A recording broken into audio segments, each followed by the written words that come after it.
Hello and welcome to another presentation of the Agua Fria Intergroup's Longtimers. These are men and women with 25 plus years of sobriety. Following a few simple steps, they live their lives happy, joyous, and free. Their stories disclose what they used to be like, what happened, and what they're like now. No one who has achieved Longtimer status is a saint, but they've been willing to grow along spiritual lines. They seek progress, not perfection. If you're willing to stop drinking and want what our Longtimers have, call the Agua Fria Intergroup's 24-hour hotline, 623-937-7770, to get help today and enjoy life happy, joyous, and free. Well, today we have A.C. John, a Longtimer in the great program and fellowship of Alcoholics Anonymous. 47 years. His home group is the Brown Bag Group. And John, welcome. Tell us your story. Okay, my name is John and I am an alcoholic. Hey, John. Hey, John. They call me AC John because I fixed air conditioners for half a lifetime. I was born and raised in Indiana, and I was raised most of my young life in a little old dirt farm outside of a little town called Moreland that had a population of about 36. And we was 2 miles outside of that, so we was in the country. When I was 11 years old, we had a building that was an old house on our property, and it had a basement, but there was no way to get into the basement. So being a boy, I figured out how to get into the basement because there was a window that I pried open and crawled down into the basement. In the basement of this thing, I found about 10 or 12 gallon jugs of homemade wine. And I knew what wine smelled like because my parents drank one occasionally. And so I took myself a drink of that wine, and all of a sudden, that big hole I had in my belly my whole life closed up. I got about 4 or 5 inches taller, my shoulders got broader, I got better looking, I got smarter, everything. I had found it. I had found God. And it was just exactly what I had always wanted God to be. It made me perfect. Well, that was fine, but after a while, the wine was all gone. I seen to that. And I was about 11 years old, so I couldn't very well buy booze, but I found ways to get it one way or another. And as I got older, I found out at that time I was close to the Ohio border, and in Ohio they let you drink when you was 18 years old.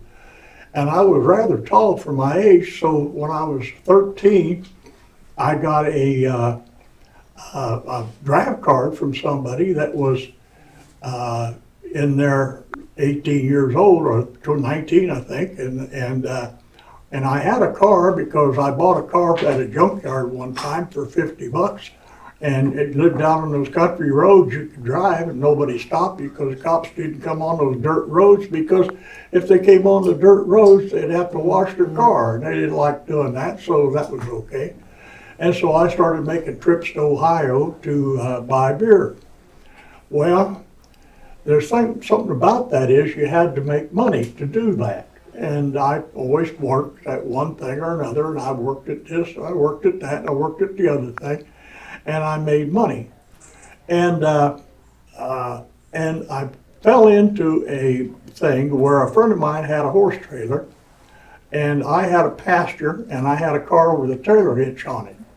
And we started going to auctions and buying horses if they were selling low, and selling horses if they were selling high. And we made a lot of money in the next few years doing that. Well, I tell you, the little school in Dalton, Indiana was a 3-room school with 8 grades. And I loved it. I loved it more than anything. And I really liked being there. I liked school. I liked everything about it. I loved the teachers. They were great. And then I went to high school, and all the little schools went to one bigger high school, and I hated it from the day I got there because they were busy teaching the dumbest kid in the class, and I was bored to tears because I learned to read when I was 3. I taught myself to read when I was 3. By the time I went to the first grade, I'd read most of the encyclopedia several times. And so high school was, I stood there, I stayed as long as I could. And when I was 16 years old, I was about halfway through my sophomore class, and I said, screw this, and I got up and walked out one day and never went back. And I went home and I told my mother I quit school. She said, good, get a job. Well, we moved into town shortly after that, and it was real hard to find jobs because there's not a lot of people that want to hire a 16-year-old high school dropout with a serious drinking problem. So as soon as I turned 17, I went in the Navy, and I spent 10 years in the Navy. And I was good at my job, and I was bad ashore. Before I was 18 years old, I went to jail twice. Once it was in a little town of Kentucky, coming back from Indiana, going back to South Carolina, where the ship was. And on Christmas Eve, 1956, a cop turned on the light behind me and a friend and hauled us off to jail for public drunken driving. And they kept us 24 hours on all Christmas Eve and Christmas Day. And finally, by Christmas evening, they found out nobody was going to pay any fine to get us out, so they turned us loose. So that made us 7 hours AWOL when we got back to Charleston. And the captain of the ship frowned on that a lot. And we ended up with 14 days in the Marine brig in Charleston, South Carolina, all before I turned 18 years old. And that was the story of my life. I've been to jail a lot of times, and in the Navy I got into a lot of trouble in the Navy, mostly all drunk-related things. And I spent 10 years in, and I made E5 twice. And birth times before I made E5, before I got it sewed on my arm, I got busted to E3. So finally, after the last time, I decided there wasn't much future for me in the Navy, because sure, I'd get 18 years in the Navy and they'd bust me down to nothing. And I'd end up with no retirement, so I decided to get out. Well, at this time, if you had any skills, you could get a job. And I moved to Indianapolis. And in Indianapolis, I got a job as a test facilities mechanic at General Motors, Allison's division of General Motors. And I was the highest paid non-supervisory person in all General Motors. Nobody made more than me in General Motors at that time. And I made a lot of money. And I got a side job where I was making $100 a night as a busboy, believe it or not, in a bar at a Hollywood Day Inn, because the girls that worked the bar were paying me. And so I was making money like crazy and saving most of it because I was working so much I didn't have time to spend it. And then, as usual, I went on a drunk. I quit my job at Allison, left the job at the Holiday Inn, and went through an awful lot of money in about 3 months, and I was destitute, no place to go and nothing to stay. And I called my brother who was living in California, and he said, well, I'll buy you an airplane ticket, and I flew to California. Well, I got a job right away in California. I was building airplanes, building DCH for McDonnell Douglas, and I was having fun doing that. And they found out I had the ability to do some stuff, so I started working overtime, fixing other people's mistakes. And before long, I'm working double shifts every day. I'm making money, but I have no time to drink. And this is not good. And one day they come around and said, had a piece of paper said we had to sign this to let us know that we had to working Saturdays were compulsory. And I hadn't had a Saturday or a Sunday off in several months. So I quit and walked out. My partner that was with me, that I shared an apartment with, I told him, I said, Jack, I just quit. And he said, well, me too. We both walked out. And a few days later, I was sitting on the couch, and he's sitting in a chair reading the want ads, and I'm drinking the beer, and he said, hey, they're hiring people to go to Vietnam. And I said, well, I ain't never been to a war before, let's go. And we did. We went to Vietnam, and we got split up in Vietnam. I still owe him $80. I don't know if I'll ever pay him because I've never seen him since. But anyway, I spent 6 months in Vietnam, and I finally left there to come back States, a whole lot of money, because I made big money in Vietnam. Took me no time at all to go through all of that. And all I had to show for it was my time. And so I decided, well, I'll go to work at the shipyard. So I went to work at the shipyard, and I was living in a flop house and drinking in a bar. And then I decided to go to New Orleans. And so I went there and worked at another shipyard. And I got fired there. And I'm drinking heavy through all of this. I'm drinking hard, you know. And so I caught a merchant ship, and I went halfway around the world and back the other half of the way around the world. I've been the other half of the way around the world in the Navy, so I've been around the world, but never all the way around, just half and half. Anyway, so I get back to the States, and I had a bucket full of money, and I bought myself, I went into a bar after I went down and get my payday. I went to a bar right on the waterfront, and it was raining like crazy, and I called a cab, and the cab didn't come. And I called the cab again, and they said, well, it's raining, we'll be there when we're there. And so an hour or two went by, and maybe more, and I called again, and they said, darn it, we've told you we'll get there as soon as we can. And this was a Skid Row waterfront bar, so my guess is they thought nobody was going to pay for anything anyway, because they never did come. And across the street was a used car lot that sold older cars. And so I said, well, nuts to this. And I ran across the street and went in the office of the used car lot. And I said, what's the best car you got on the lot? And he said, the Pontiac down on the end. I said, how much you want for it? And he told me, and I said, well, I'll give you, and I gave him a price.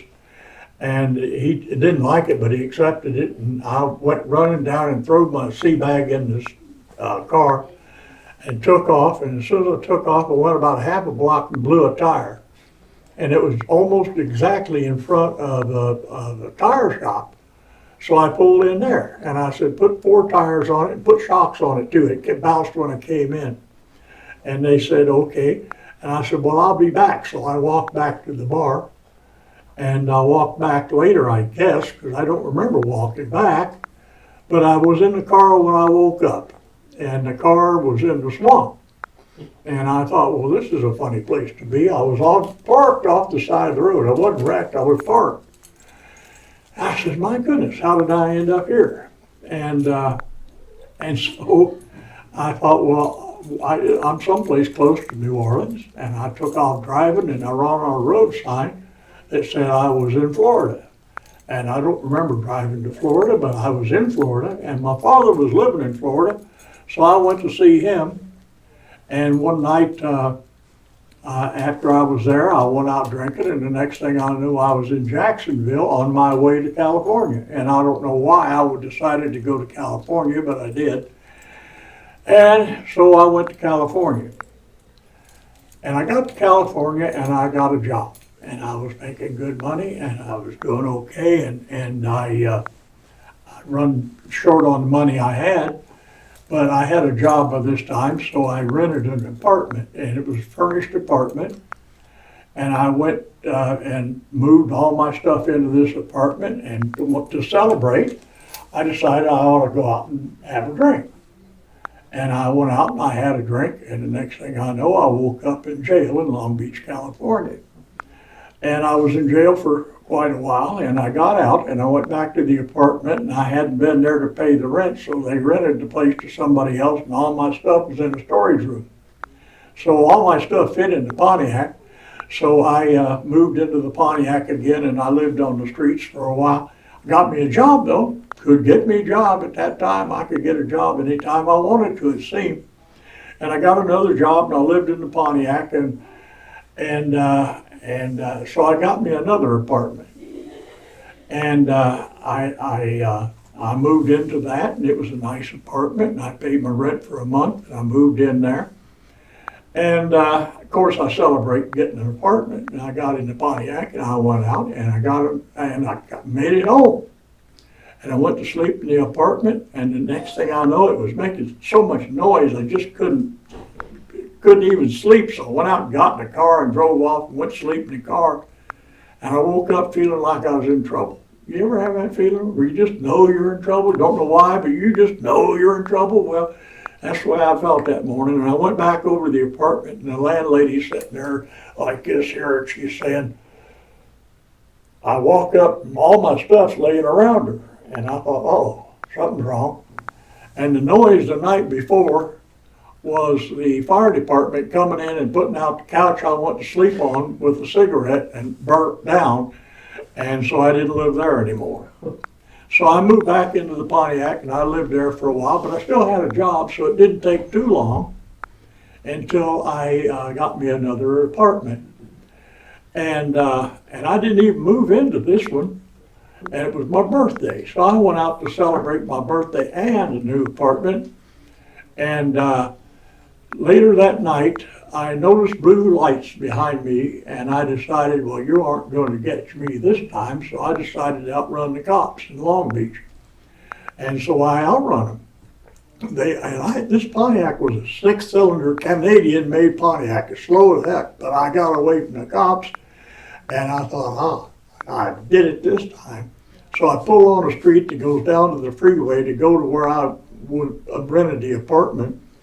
And this street, there wasn't a thing on the street except me and about 1,500 cop cars looking for me. Well, not that many, but a whole bunch. And so they followed me onto the freeway. And I realized there wasn't no way that six-cylinder was going to outrun them on the freeway. So I pulled over and I went back to jail in Long Beach City Jail.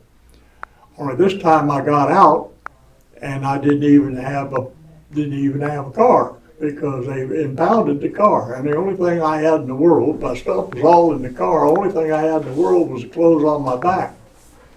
And so it wasn't good.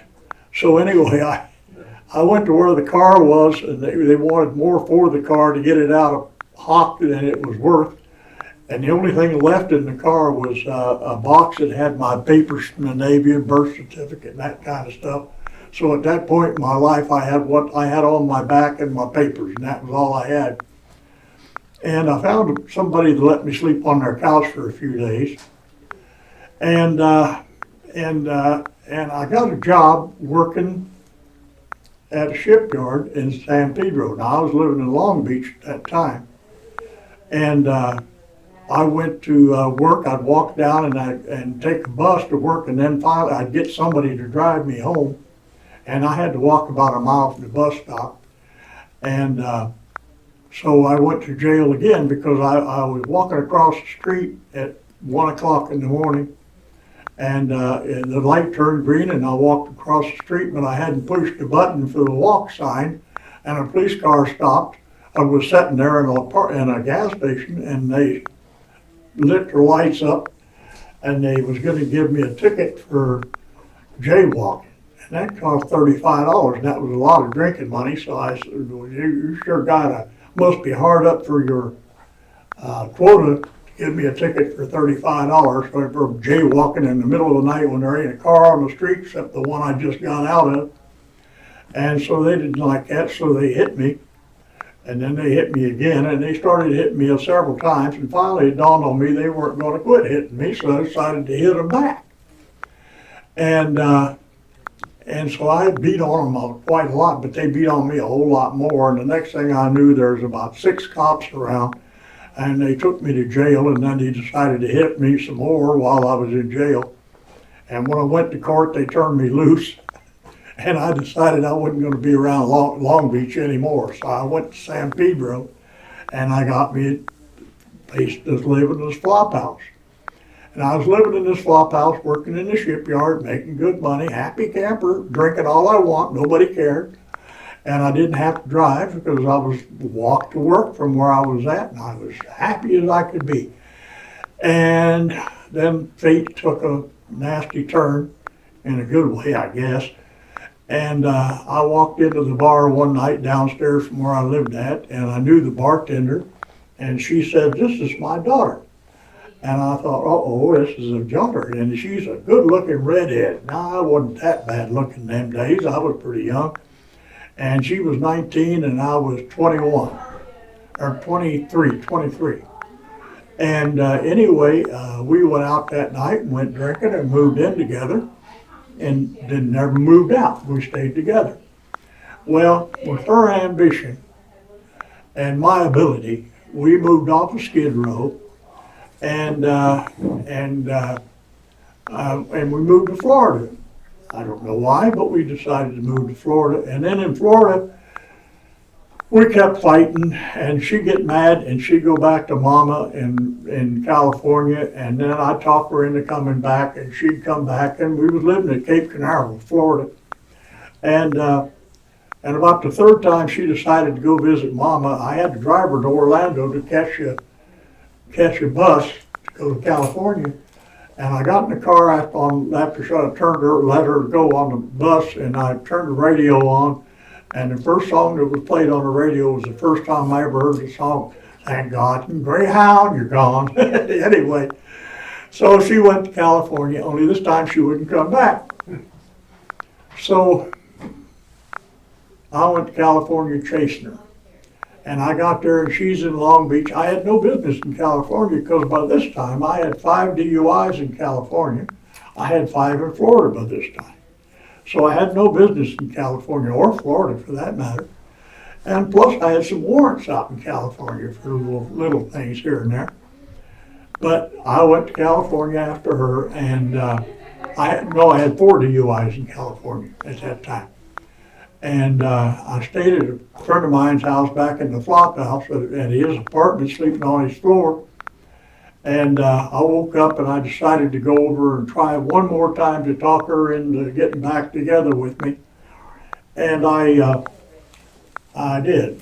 Well, I went to jail again. That was the last time I went to jail for another DUI, and I figured I was good for a year, and she bailed me out. And on the way down the steps, she said, "You're getting married," because she wanted to pay Joe the leg breaker back for the money that I spent.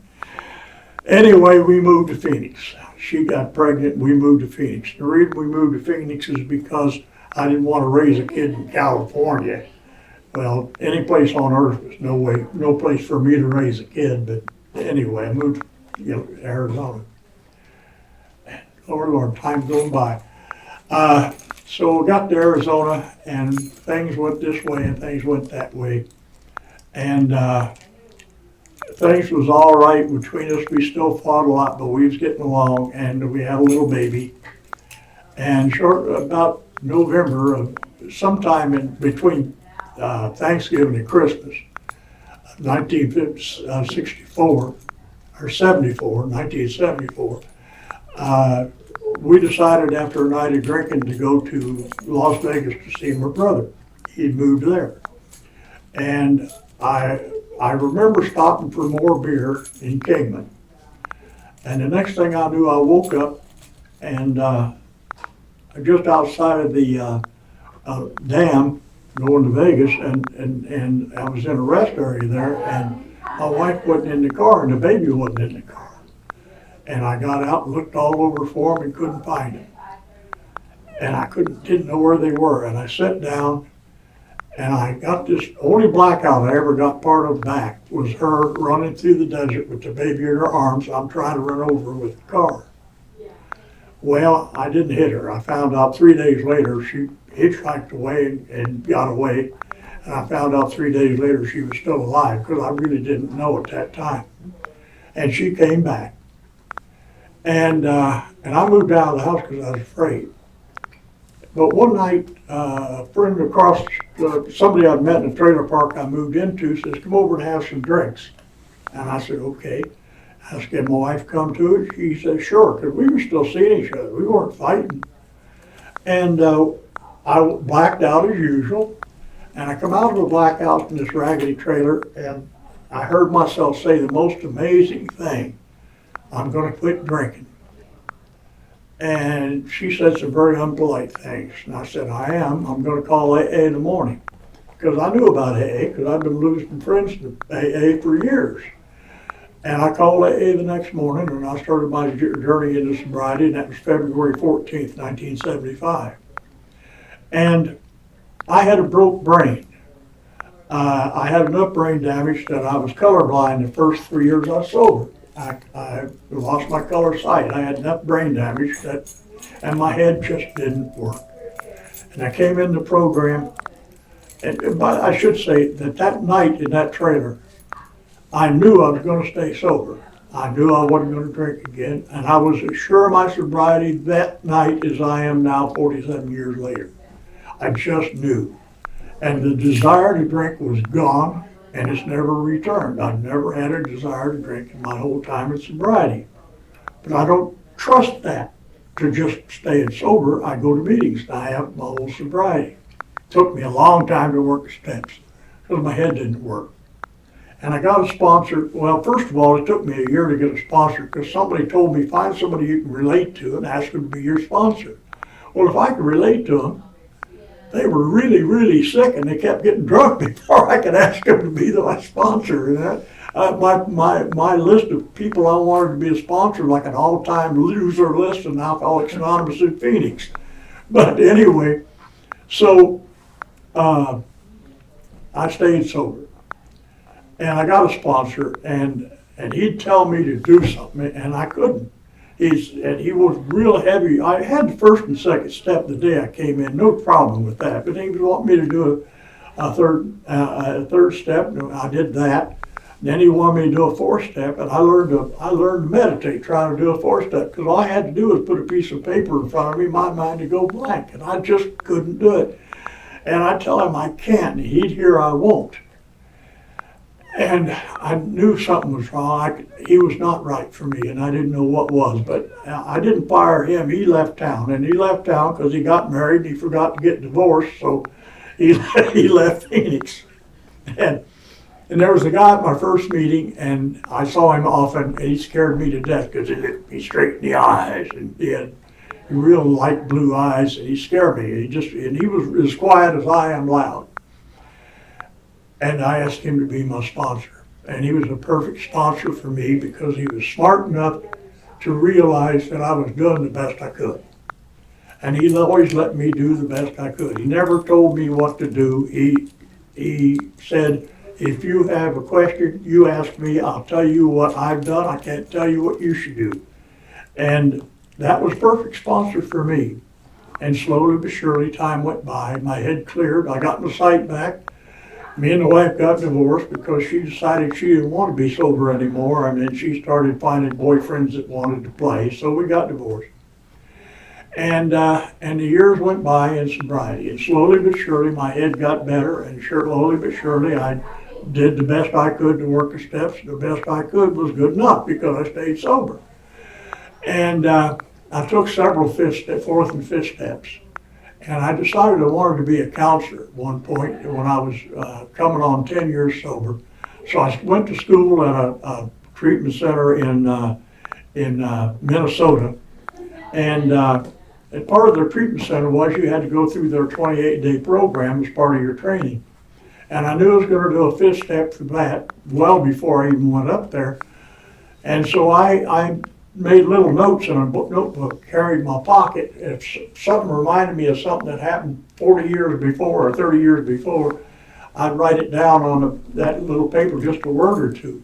So when they told me I could do a fourth step, I wrote out 52 pages the next 2 days in my spare time. And I went into, and a lot of it was sexual stuff, to be honest with you.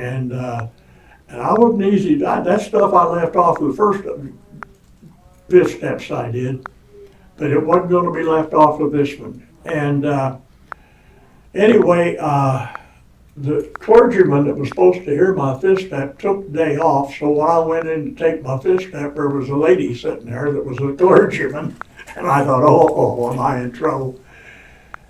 And I thought, well, God, if this is what you want, okay. And she said, well, what do we have here today? And I said, well, I got 52 pages. And she says, oh, just a second. She picked up the phone. She said, cancel my appointments this morning. Thank you. And she turned around. She says, let's go. And I did a thorough fifth step. That was fearless and thorough at long last, but not because I didn't want to do it, or wasn't able, or wasn't willing to do it before. I just wasn't able. But this time my head had cleared enough, and that happened to be on my 10th birthday, by the way. And at 10 years, I finally was able to do a fearless and thorough 4th and 5th Street step. Now, I had worked the other steps before that, to be honest with you, because I was able to do that. And I moved back to Tucson, Arizona. Was working as a counselor there for a while. Didn't like that and decided I wasn't making as much money as I was fixing air conditioners, so I quit and wanted to fix air conditioners. And I had the best job in Tucson and was making less money. So I went up to visit my brother and put in a job application at a couple of places in Las Vegas. Come spring, they hired me for $5 more than I was making in Tucson. And I was working the program. And I stayed in Vegas and I sponsored a lot of people in Vegas. And some I still sponsor to this day. And I had a good life. I got married again, got divorced again, and life went on. And I finally, when I retired, I moved to Phoenix, back to Phoenix, because my children. By the way, I had two daughters, and when I moved from Phoenix back here, from Vegas back to Phoenix, I had 4 grandsons, and I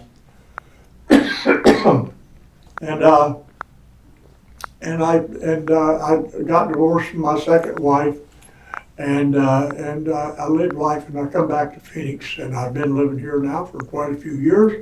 I thoroughly enjoy the program. When COVID come along, I admit I didn't go to a meeting for about a year because it was just too dangerous for me with my health concerns and my age, just too dangerous to do it. And fortunately, God has done this for me. And that is, if I have a good reason not to go to a meeting, God says, okay, you don't have to. But if I don't feel like I got a good reason to go to a meeting, I better get up and go. And I still go to meetings now. I still go to meetings quite often, not as often as I used to, but I still go 4 or 5 times a week at least. I still sponsor a few people, mostly from back in the old days. I live a happy life, and I'm a proud and happy member of Alcoholics Anonymous. Thank you. AC John, thank you for 47 years of sobriety in a great fellowship of Alcoholics Anonymous. Oh yeah. And your story will help other people because we all experience, we all know what it's like to be an alcoholic and to get the message and to get the fellowship and to not have that. Well, maybe somebody else will come in with a broke brain and take Sure. and not be too afraid of it. I met a lady a week ago that's suffering from the same thing, and it makes me feel good to be able to tell my story to somebody that is hurting in the same way I was. Those early years were so hard. Absolutely. We all learn from one another, and that's what makes this such a great fellowship. AC John, thank you so much. Thank you. Thanks.